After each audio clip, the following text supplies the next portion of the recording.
মানে ভিডিওটা ভালো।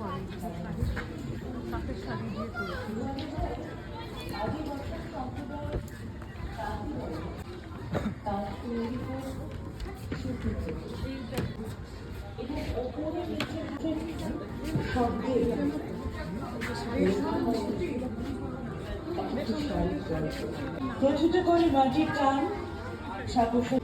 এই ভাবনা একটা শাড়ি দিয়ে এই বছরের ভাবনা ভুল দর্শনার্থীকে জানাই স্বাগত সহজতার কাছে শুধুই তাদের আনুমানিক বয়স সাধারণত সে সময় মাসলিন কাঁচ ও সুতির কাপড় দুই ব্যবহার করতেন মেয়েরা। চড়াই উত্তালের মধ্য দিয়ে নানা বাধার সম্মুখীনে আচ্ছা হয়ে আসে। বাংলা ভাগের সময় আদি ঢাকার মানুষজন এপার বাংলায় আসার পর তাঁত শিল্পের কাজ শুরু করেন তাদের মধ্যে কিছুদিন।